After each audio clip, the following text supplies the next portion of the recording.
Haggai. Let's start with the exercise on slide 1. Read Haggai chapter 1, verses 1 to 11. What's happening in Judah at this time and why? Please pause the video at this point so that you can answer the question.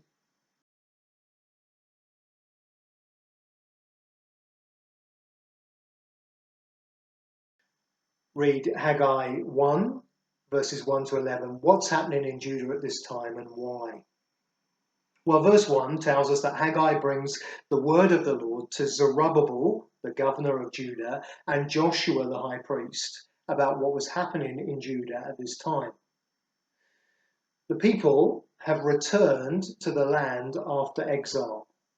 But verse 2, they're saying that it isn't yet time to rebuild the temple in Jerusalem.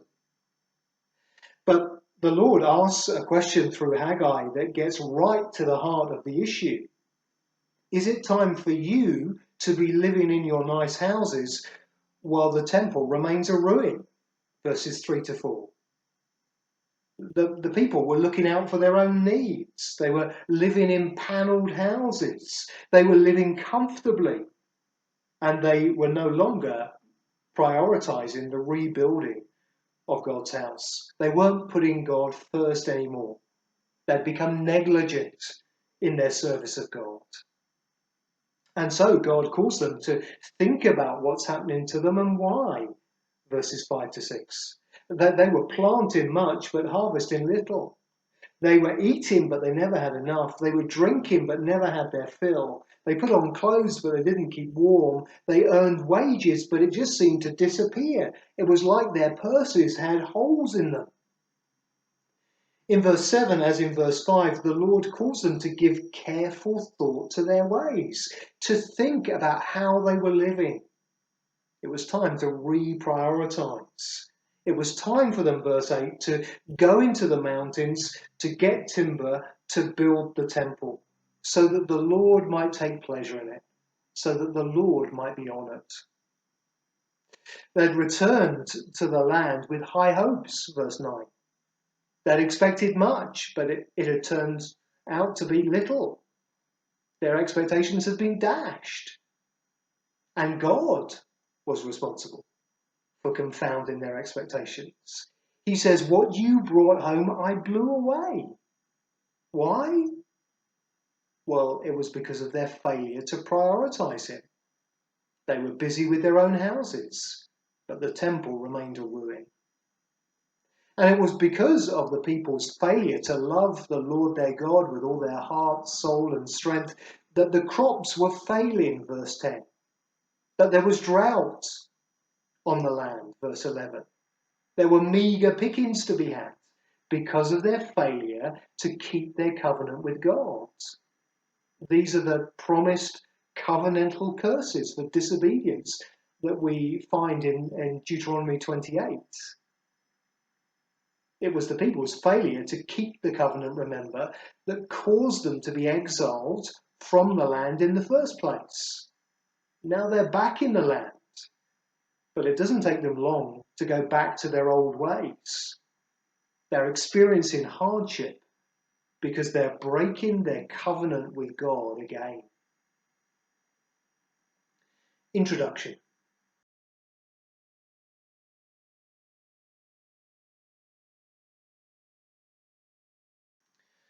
The book of Haggai is the second shortest in the Old Testament after Obadiah.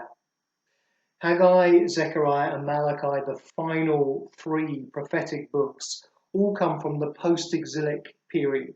That is, after some of the exiles have returned from Babylon to Jerusalem. Haggai is simply referred to in the opening verse as the prophet Haggai. We know very little about him apart from this book. He's mentioned just twice in the book of Ezra, where he's described as working alongside the prophet Zechariah in encouraging the people to rebuild the Jerusalem temple. This book is made up of 4 prophecies from God, given through Haggai to the governor of Judah, Zerubbabel, and to the high priest, Joshua, and to the remnant, the people who've returned to Jerusalem after the exile. Zerubbabel was an heir to David's throne. He served as the governor of Judah for the Persian Empire. The historical background for Haggai is found in the book of Ezra. In 538 BC, Cyrus, the king of Persia, issued an edict allowing the Jews who'd been taken into exile by the Babylonians to return to Jerusalem and to rebuild the temple. And so a group of exiles, including Zerubbabel, returned and immediately began to rebuild the altar and the temple. But before long, opposition and discouragement caused the people to stop working. At the time of Haggai, it's about 15 years later, and the work on the temple hasn't progressed any further. The people in Haggai's day have put themselves and their own comfort and concerns before God. These 4 prophecies are given to Haggai over a period of just 15 weeks during the second year of the reign of King Darius, which would make it probably 520 BC. Haggai's main concern is to encourage the people to get on with rebuilding the temple. In the end, because of the influence of Haggai and Zechariah, the temple was completed in about 516 BC. Parts of the book refer to Haggai in the third person, suggesting that someone other than the prophet was responsible for putting this book together.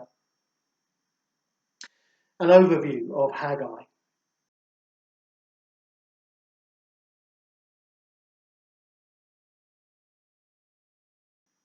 This short book divides into 4 distinct parts, 4 prophecies, each carefully dated. So first of all, prophecy 1, God's prompting about the temple. We see that in chapter 1, verses 1 to 15, given on the 29th of August, 520 BC. Then we have prophecy 2, God's promise of glory. We see that in chapter 2, verses 1 to 9, given on the 17th of October, 520 BC. Then prophecy 3, God's blessing for the corrupted. Chapter 2, verses 10 to 19, given on the 18th of December, 520 BC. And then finally, prophecy 4, God's reassurance for the weak. Chapter 2, verses 20 to 23, also given on the 18th of December, 520 BC. Well, finally, let's consider the importance of the book of Haggai for Christians.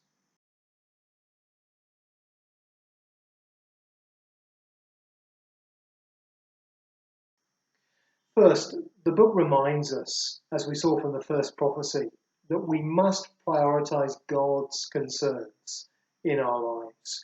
We must love God first and best.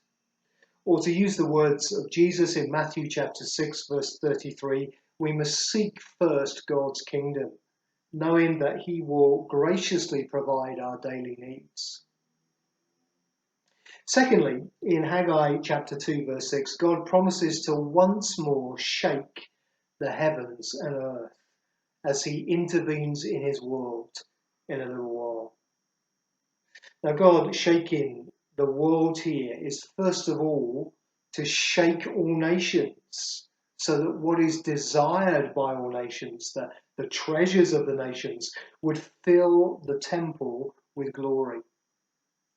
The rebuilt temple is pictured here as being physically adorned with the treasures of the nations.